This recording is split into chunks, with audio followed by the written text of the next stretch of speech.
So welcome to Built with Grit. I am your host and strategic partner in cost reduction, Luis Fernandez. Today, I am joined by Mr. Jim Click, who is a staple here in Tucson, started off as a car salesman, and now I think you own 16 dealerships. Is that correct, sir? Yeah, 17. 17, give or take. So I'm really interested, when I started this podcast, what I found was in conversations that I was having with business owners out there doing my job, there's a lot of really amazing stories about how the business got started, the lessons that people have learned along the way, and the perseverance that they had to build these organizations. And so I'm always interested in hearing kind of the story of how things started. Where do you come from? What is your origin story? And if you don't mind, I may interrupt and ask some questions along the way. Yeah, that's okay, Louis. It'd be fair for me to start that my story starts in 1905. Now, I wasn't born until 44, but Mr. Holmes Tuttle, the founder of our company, was born in Indian Territory in Oklahoma. Today, that little town's called Tuttle, Oklahoma, after his father, my dad's grandfather, I guess. Yeah, my dad's grandfather, my great-grandfather. So fast forward to 1915, Mr. Tuttle's older sister married a gentleman named Bert Click, and that was my grandfather. And their first child was my dad. And 3 years later, my dad's mom died in childbirth, and then my dad was raised by the Tuttle family.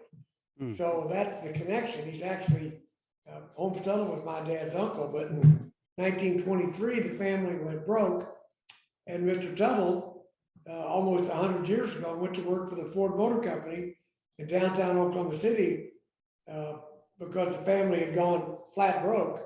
My dad was pushed off over to the Click family, and Mr. Tuttle went to work for $5 a day, and he stayed with Ford Motor Company till 1928. And the buddy is said, Tuts, I'm going to California to make my fortune. And Mr. Tuttle said, hell, I'll just go with you. These two boys got on the train. They were 21 years old, and they got to Pauls Valley and got kicked off. They finally made it to Dallas, and they made it to San Diego. It is a great story, and I've heard it hundreds of times from Mr. Tuttle. But to make a long story short, Mr. Tuttle got to LA and went to work for a Ford dealer in 1926, and started the parts department, started in the parts department, became the parts manager, because that's what he had been in Oklahoma City with Ford Motor Company. He knew about the parts, realized that if he was ever going to be a dealer, had to go to sales. After becoming the parts manager, became a sales manager, and the guys he went to work for were Charlie and Howard Cook. It was called Elliott Cook Ford, and Mr. Tuttle was so good, he kind of became a part of the Cook family. And after World War II, Ford Motor Company gave me one of the first Ford franchises in Los Angeles. So Mr. Tuttle then, in 1958, after being a very successful Ford dealer, and by the way, it's a great story about Mr. Tuttle, or Holmes Tuttle. Along the way, he sold a car to a guy named Ronald Reagan. And Mr. Tuttle was so grateful, Louis, to the free enterprise system, because here was a young man his family had gone broke, but he knew what it was to be successful because his family was successful. And there's a movie called The Chickasaw Rancher, and that's kind of the story. It's a true story. It's great. It's on Netflix, by the way. But anyway, Mr. Tuttle knew what it was like to be successful, and he was determined to make the name Tuttle mean something again. So he got involved in the community in Los Angeles. He became a friend of Ronald Reagan's after selling him a car. Some other gentlemen got him involved in the Republican Party, but at that time it was the party of free enterprise, of having an opportunity to go to work for somebody, move up, be successful, the old adage that the harder you work, the luckier you are. So Mr. Tuttle really was determined to be successful. And then when he met Ronald Reagan after 1964, he's the gentleman that got Ronald Reagan to run for governor. I heard it from President Reagan's mouth when he got up and talked about it the day before he became president. So he's the one that called Mr. Tuttle. Mr. Tuttle called Ronald Reagan, said, Ron, we want to come out and have dinner with you. And he and his wife went and had dinner with President and Nancy Reagan. And that's how it all started. And Mr. Tuttle was, even when I was in Tucson, he was always, who's going to be the next president? And Mr. Tuttle was always convinced that during tough times in this country, the nation would bring forth a great leader. And he was convinced it was going to be Ronald Reagan. And as you know, he became one of the most successful presidents, probably in the history, and brought down the Iron Curtain. And of course, then George Bush followed him, and then 43 followed his dad after Bill Clinton. But back to my story, Mr. Tuttle at the Lincoln Mercury store in Beverly Hills, he bought the Ford store here from a great pioneer in Tucson named Monty Mansfield. He was the first Ford dealer, and he was Mr. Tucson. He was involved in the community. He loved the community. I've heard great stories about Monty Mansfield, but Monty told Ford Motor Company he wanted to sell to somebody who would get involved in the community and could kind of take over his legacy. Well, they said you ought to talk to Holmes Tuttle. So Mr. Tuttle bought that store in 1958. Fast forward to 1964, he put a small store in 22nd Wilmot called Pueblo Ford. I grew up always hearing about Holmes Tuttle from my dad, because my dad had lived with the Tuttle family. My dad joined the Marines when he was 18. He hitchhiked from Oklahoma to New Orleans. And that was 1933. And in 1937, when he came back from Shanghai, China, he was a China Marine. And Mr. Tuttle came down and got him off the boat. And he always wanted to be like Holmes Tuttle. So my dad kind of patterned his life after Mr. Tuttle. So I grew up with this wonderful image. Then I met Mr. Tuttle. His son is my age. So we became great friends through high school and then even through college. And then when I graduated from Oklahoma State in '66, and by the way, I was born in Pauls Valley. My dad was in World War II. We moved to Lawton. I was in Pauls Valley. When my dad got back from World War II, we moved to Lawton. Then we moved to a little town called Altus, Oklahoma. I was fortunate enough to play football at Oklahoma State for 4 years. Now, you couldn't play as freshman. I think the proudest moment for Oklahoma State was beating Notre Dame last weekend in the Fiesta Bowl. So that was a great victory for my school. I can't tell you we were that successful. Our only successful player was Walt Garrison, who went on to play for the Dallas Cowboys. And he's still a great friend of mine, even though he's got some memory issues right now. But in 1966, I went out to work for Mr. Tuttle, Lewis, started selling cars. I sold cars for 2 years. At first, I wasn't very successful, to be quite candid. But if I had to tell your listeners was, don't quit. Don't get discouraged. And I did. Of course, I called my dad, said, Dad, my dad was a Chevrolet dealer at that point in Oklahoma. I said, Dad, I'll come back to Oklahoma and run your store. And I'd only been there 2 or 3 weeks. And I hadn't sold any cars. You unsuccessfully sold cars for a couple weeks and you wanted to go run the store. Yeah, you can quit and you go anywhere you want, but you ain't coming home. So then he wrote me a letter, and this was a good one. He said, son, remember this. There's no shortcuts to success. Okay? There's no shortcuts to success. Remember this. Treat every customer so fair they'll automatically go to work for you. And what that meant is if you sell a car to a customer and you take great care of them, whether it be parts, service, body shop, in that case, I was a salesperson. He said they'll come back and buy their next car. You'll get the repeat referral. And then he gave me a referral, an old friend of mine from high school. And I sold him a car that night. And I've been selling cars ever since. So 2 years in sales. Mr. Tuttle separated Lincoln and Mercury in Beverly Hills. And he gave me the Mercury sales manager job.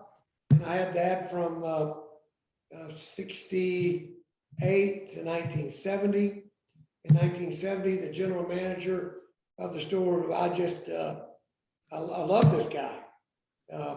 I got to take his place. The Ford Motor Company told Mr. Tuttle, you can't do that. That boy's too young. And Mr. Tuttle said in no uncertain terms, well, you take care of the Ford Motor Company. I'll take care of Beverly Hills Lincoln Mercury. And the Ford Motor Company from that point forward became my biggest booster.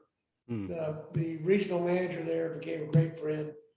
And we had lots of success. And then in 1971, a little over 50 years ago, Ford Motor Company asked Mr. Tuttle to sell the store at 22nd Wilmot. And so I was fortunate to be in the right position at the right time. Vicki and I bought a small percentage of it in 71. And since then, this community has welcomed Jim Kleck with open arms. I love this town, what it's done for me and my family. I'm the luckiest man in Tucson and the most blessed. 1980, I found a store in Orange County that was for sale. And I called Mr. Tuttle and said, I want you to meet me in Orange County. And I just had my appendix taken out. He said, son, aren't you in the hospital? I said, yeah, but I'm well now. And so we bought the store a week later on a napkin. I'll never forget it, on a napkin and a handshake. So we now have 10 stores here in Tucson. We have 7 stores in Orange County. All of our general managers are partners.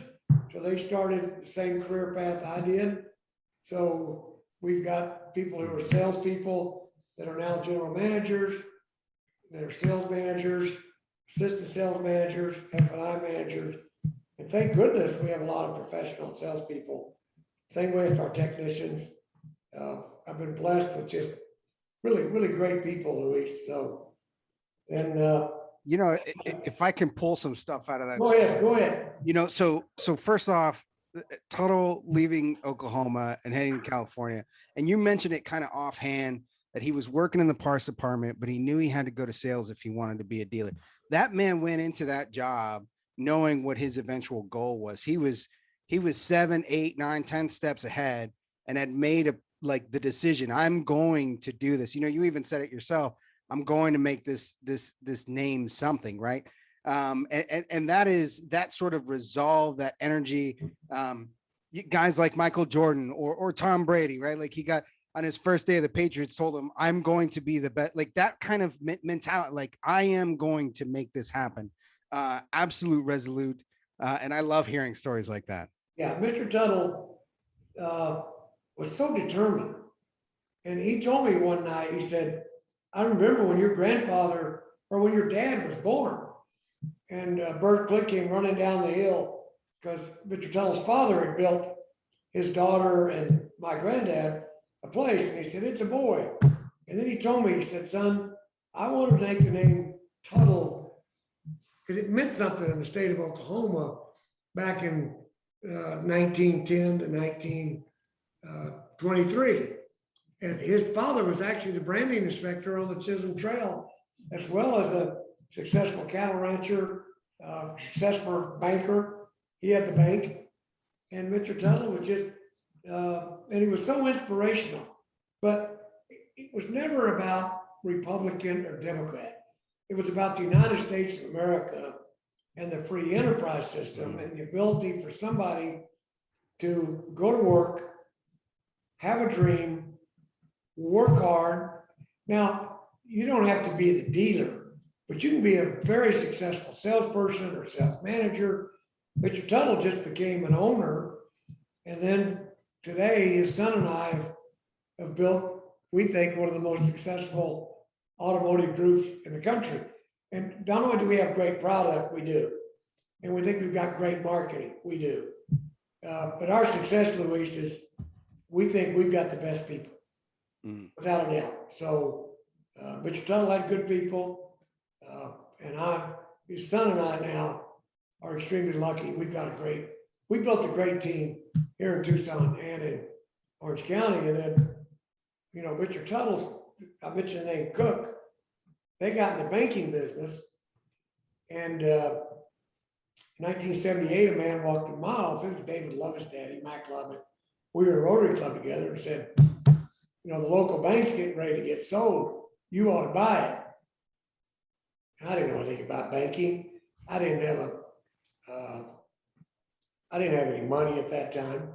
Mr. Tuttle had to loan me the money the bank loaned me the money to buy the dealership. But I said, okay, we'll buy it. So I called Mr. Tuttle. I said, Mr. Tuttle, there's somebody who wants us to buy the bank. He said, okay, let's look at it. And we did. And as you know, the bank had been the local bank. Unfortunately, it fell on tough times. We bought it. It almost broke us. Because at that time, interest rate went to 20%. Oh, yeah. It was one of the difficult times in our business cycle, but we prevailed. And then we became the largest independent bank in the state. And we sold the bank in 1998. And that gave us the capital, basically, to continue to grow our car business. And so that was another great example of just who knows what you can do or you can't do. I didn't know a damn thing about the banking business. But I love I know about good people. That's okay. Yeah.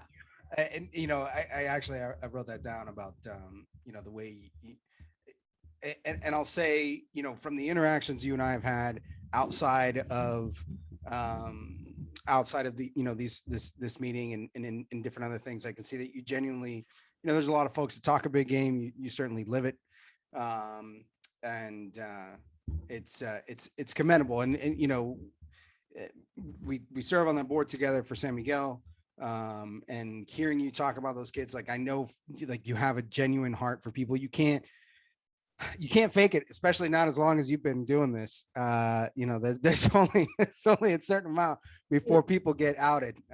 And so, as someone on the outside, I can see that it's genuine, and I want to thank you for that. Well, you're sure welcome, Luis. And my dad, who didn't have anything when he married my mother, and he was pumping gas and working on a grocery store. But the guy came by and said, you've got a great personality. You'd be good selling bus bench advertising. How would you like to go to Lawton, Oklahoma and sell? Fine, he said. He went. He sold bus bench advertising to a Chevrolet dealer.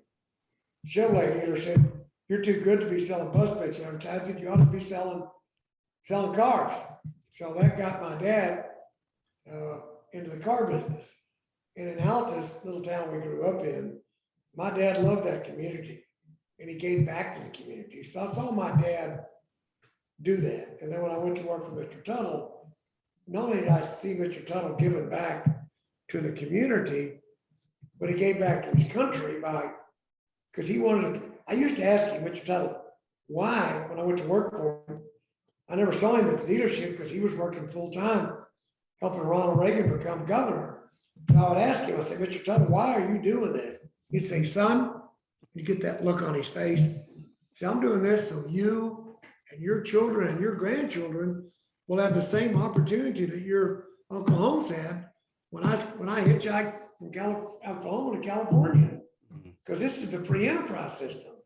And Louis, people want to work. Mm-hmm. They want to work, even people with disabilities. They want to work. So when I came over here, and by the way, Mr. Tuttle had a disabled grandson. My wife has a disabled sister. the first general manager I went to, when I came to Tucson, my chief financial officer had a very disabled son. When I was a kid,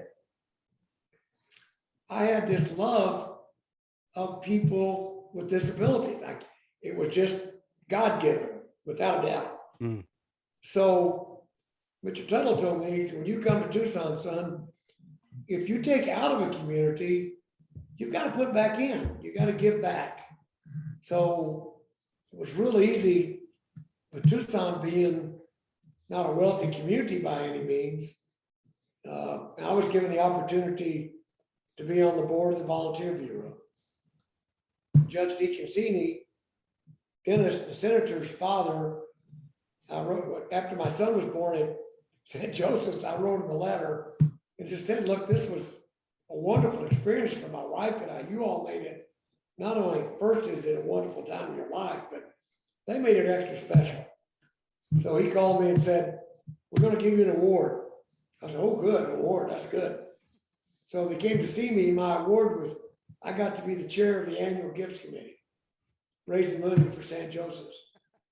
But even the judge told me that day, so, Jim, the more I've given back to Tucson, Arizona, the more it's given back to me. So here I rest my case 50 years later. Look what's happened to our family. And not only have we been able to give back to San Miguel, South Point, Boys and Girls Club, the Beacon Foundation, hiring people with disabilities, linkages. And that's just, we didn't do it because we had to, we did it because we wanted to. And by the way, hiring people with disabilities or hiring these kids from San Miguel, that's not a contribution. That's an investment. Yeah. Number one, these kids that are disabled, they want to work. Yep. They want to be a productive part of society.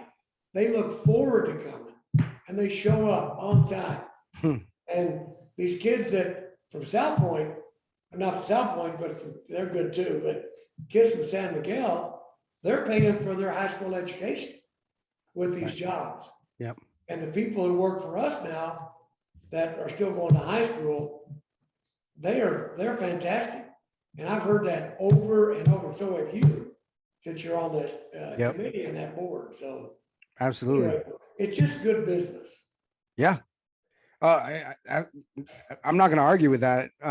With you on that one. I think it's absolutely true. The other thing that I love is in your story about the back of the napkin agreement / contract. Do you have it on you? What's that? Oh, I thought you were going to reach into your pocket for this contract. No. I wish I did. I wish I had it. So there's a couple of things Mr. Tuttle shared with me. One time I was the sales manager at the Mercury store, and we were, I guess I was arguing. And he looked at me and said, son, let me ask you something. Do you have $1 million? I said, no, sir. He slammed the table and said, well, shut up. listen to your Uncle Holmes. Because if you listen to me, and someday you might have $1 million.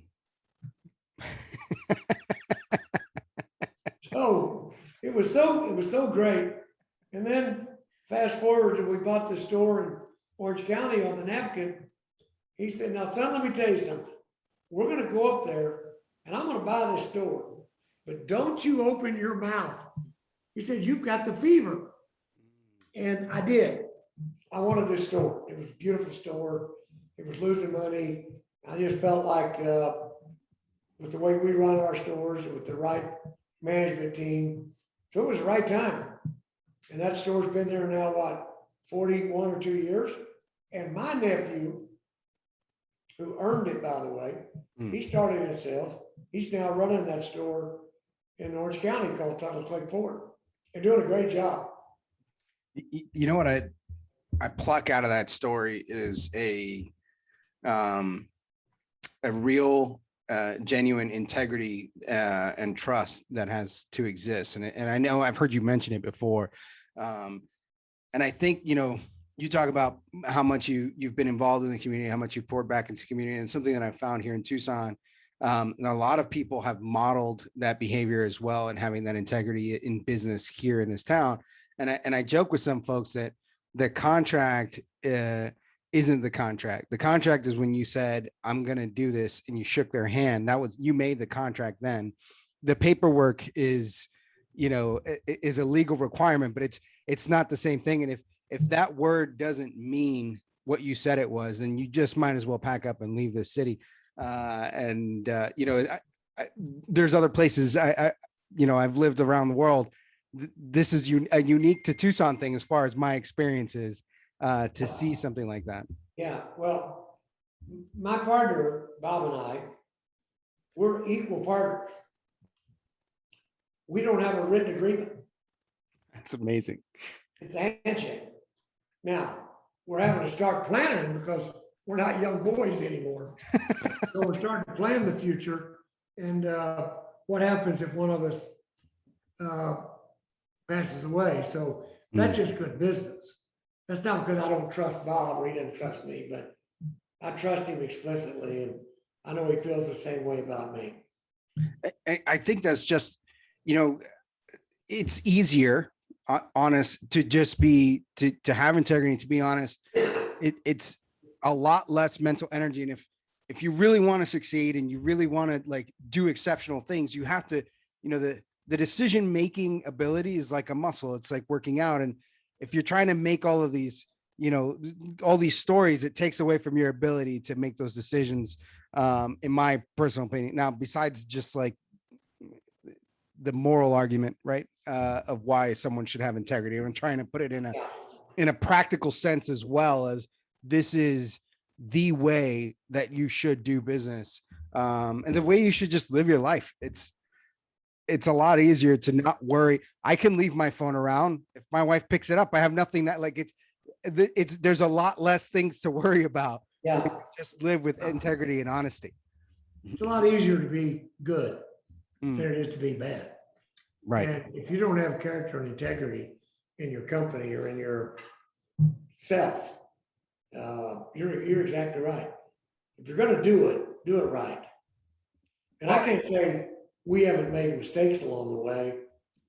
And when we make a mistake, we're not afraid to admit it, correct it, fix it, and then move on. You don't dwell on it, you fix it.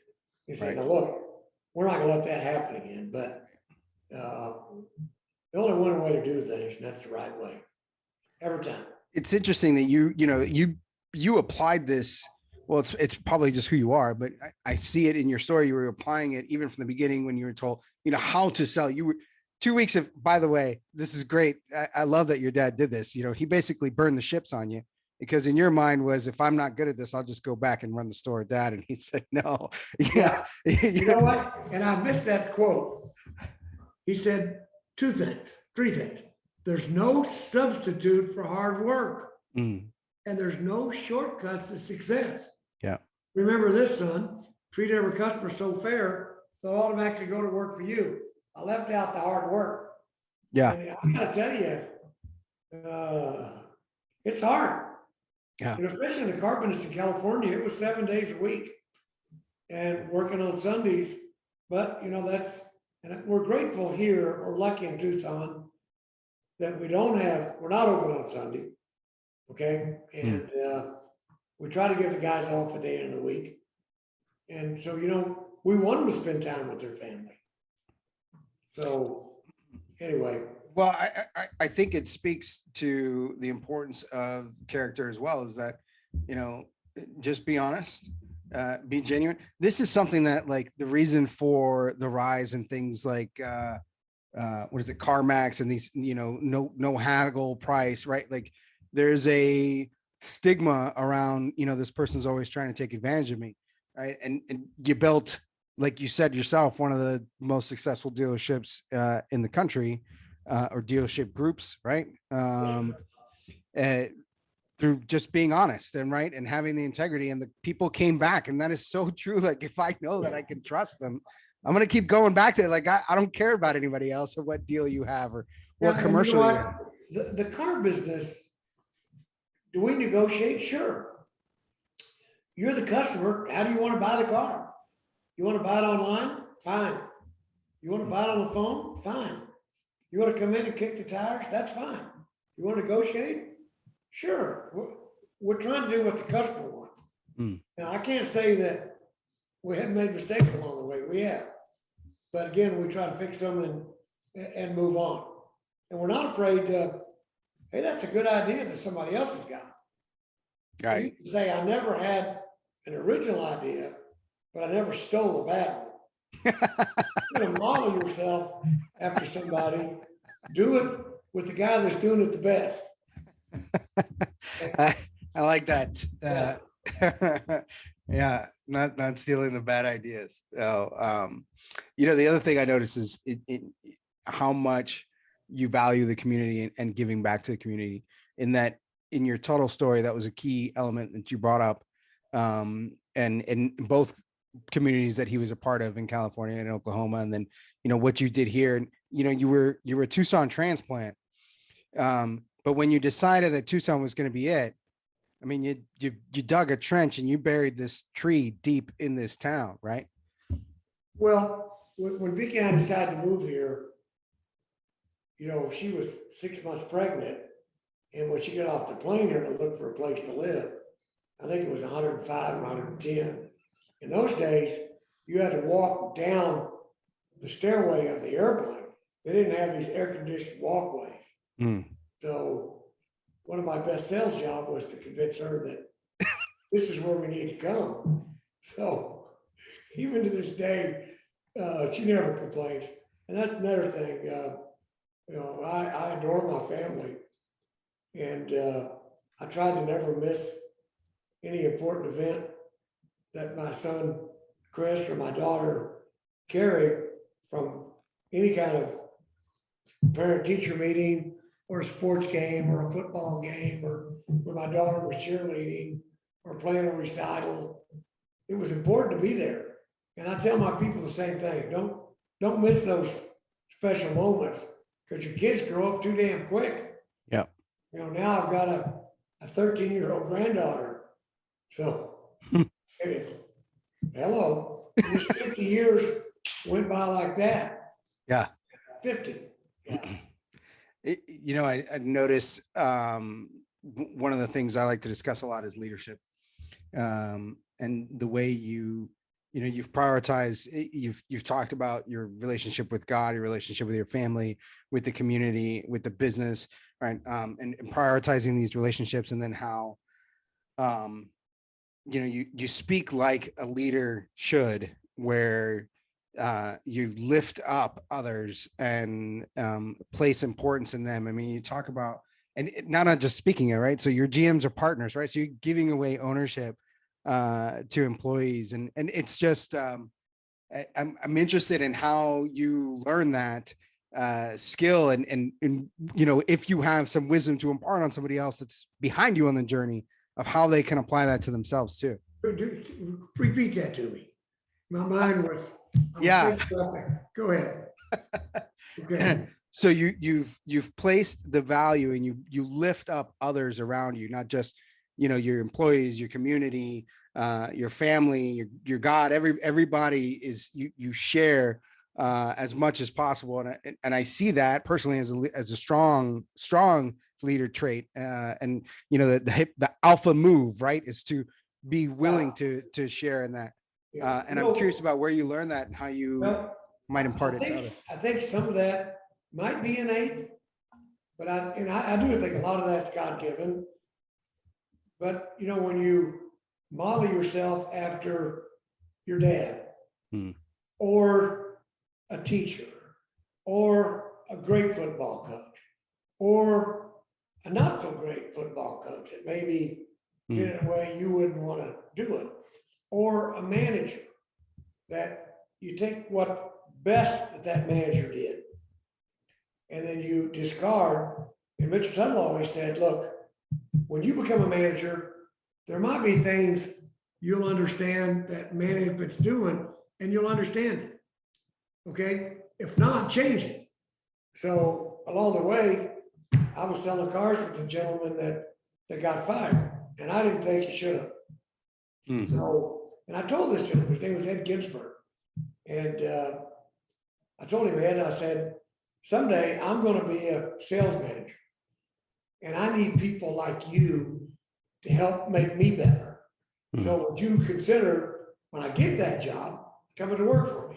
So the first thing I did was when I got the Mercury job, I hired him to be my assistant sales manager.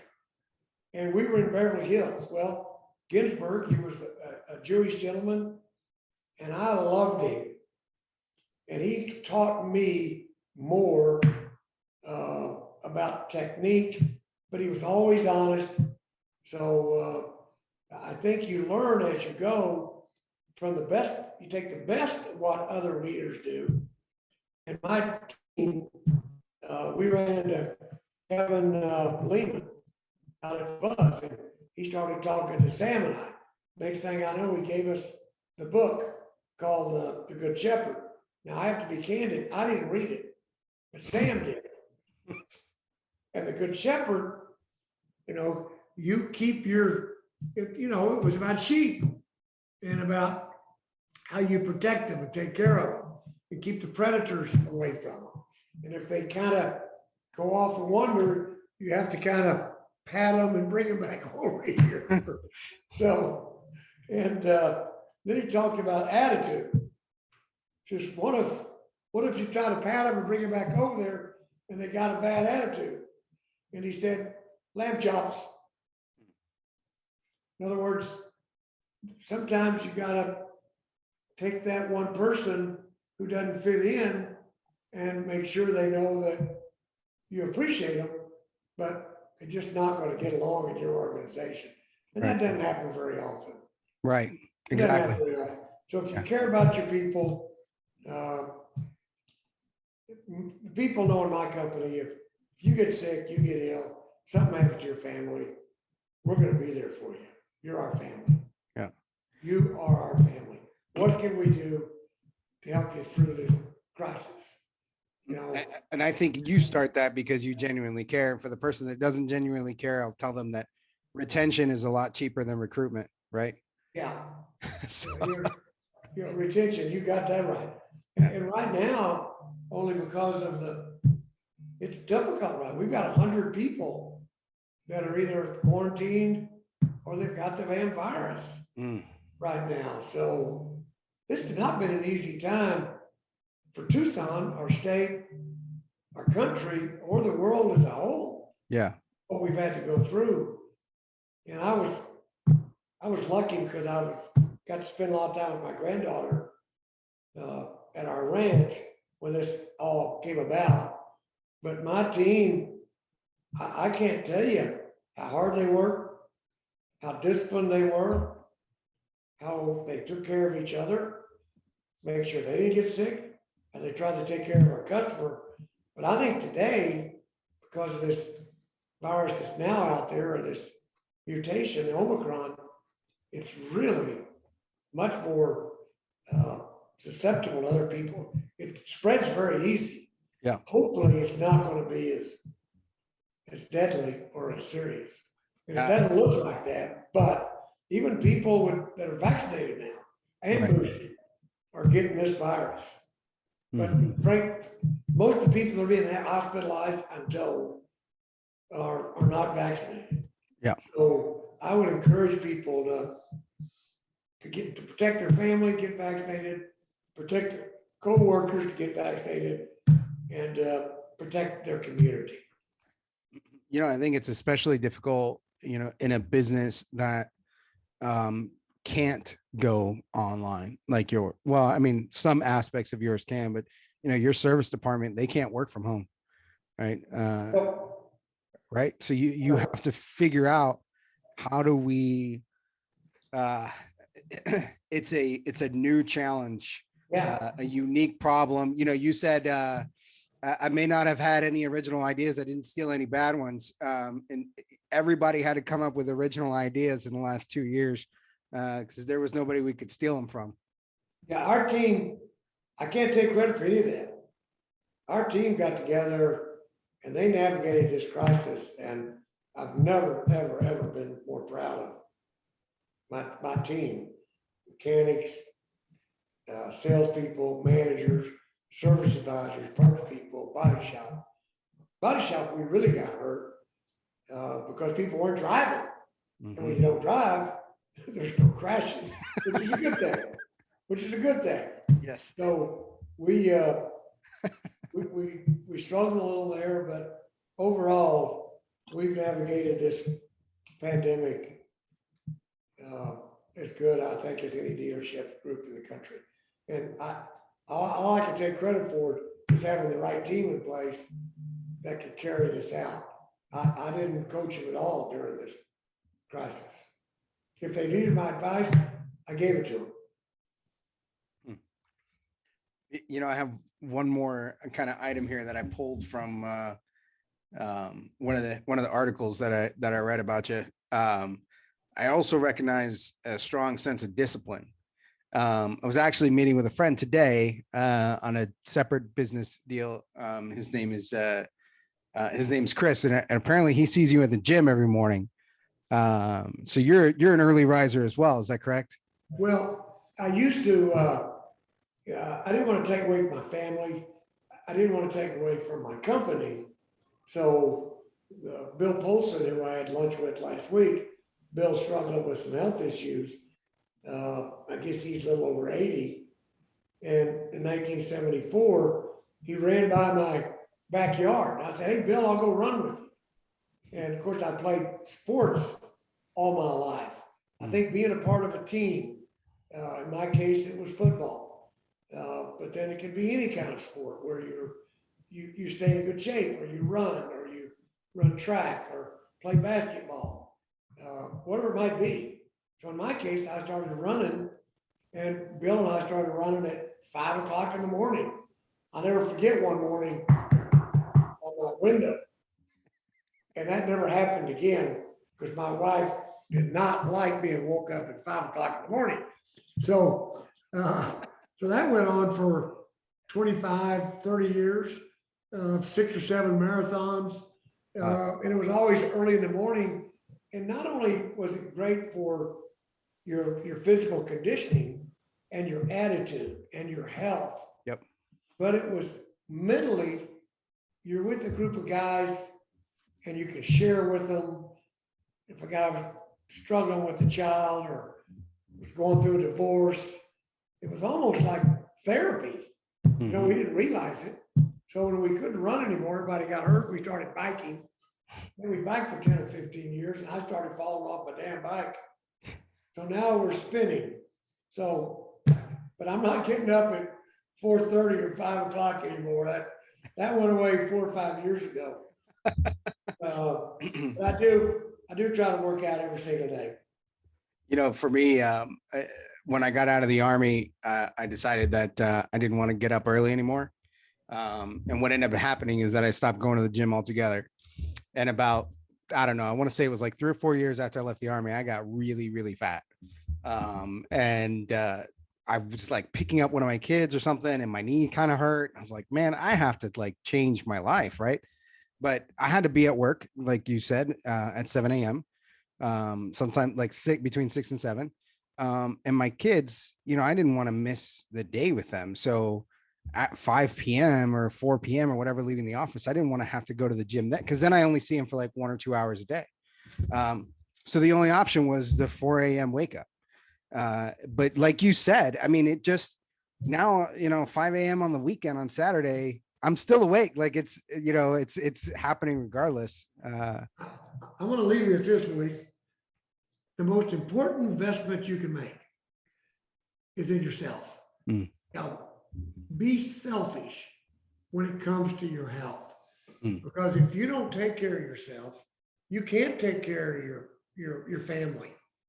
If you're sick, or if you get sick, God forbid, you know, lightning could strike anytime. Any of us, we get involved in a car accident, we can fall, but take good care of yourself. Okay, exercise. Now that's important, but weight, as you know, is mostly a good diet. So between a good diet and a good healthy exercise, and be selfish when it comes to that. Because if you're sick, you can't take care of your family. You can't take care of your community. You can't take care of your job. Yep. So, and you're not feeling good. So I like feeling good. I bet you do too. I certainly do. Yeah, I feel much better now. And once you exercise, I think this is a true statement. Exercise is the most powerful drug known to man. Mm.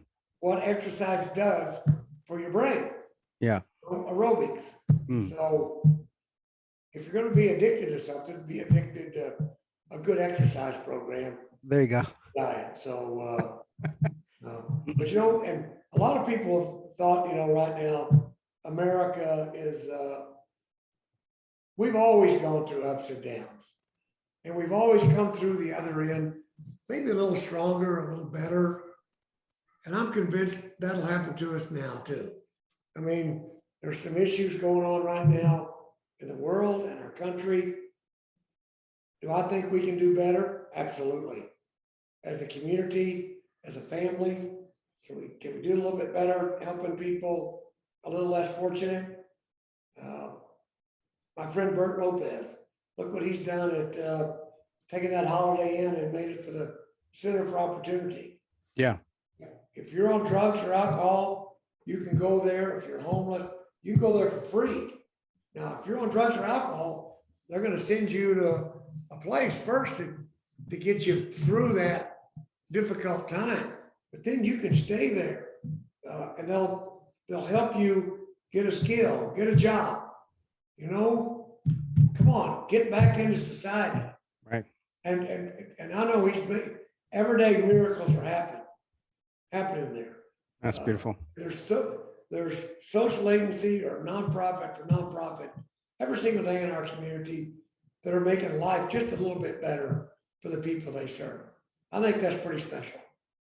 I'm with you, sir. I love that. I love that, we came in to talk about business, and we talked about integrity and leadership and giving back to the community and discipline and hard work. And I don't think that you can package this in any better way than you just have. Well, thanks, Luis. And on that discipline, it's not easy, like you said, getting up at 4 or 5, but then becomes a habit. Unfortunately, now these last couple of years, I've gotten a habit of not getting up till 7. I almost feel guilty. I like going to the gym. I like doing the hardest thing I'm going to do all day, early in the morning. Eat the frog. So I felt like I was sliding the rest of the day downhill. So, well, sir, I want to thank you for your time and for sharing your wisdom and your story. I feel very privileged to have had this opportunity. Thanks, Luis, and thank you for inviting me, but thank you also for helping us at San Miguel. I love that school. Here's some kids in our community that couldn't afford to go to a South Point or a St. Gregory or a private school. And here's kids of lower economic means, being able to work 1 day a week and getting a private Catholic college education. And they have to graduate, have to go to college. I think that's a great program. I think JTED is great, trying to get kids who have a great skill, want to be an automobile technician, a chef, a draftsman, a welder. We don't all have to go to college, right? But we all want to be productive. That's who we are. I love it. I love it so much. Oh, thank you so much, sir. All right. Thank you, son. Okay. God bless you and Happy New Year. You too. Okay.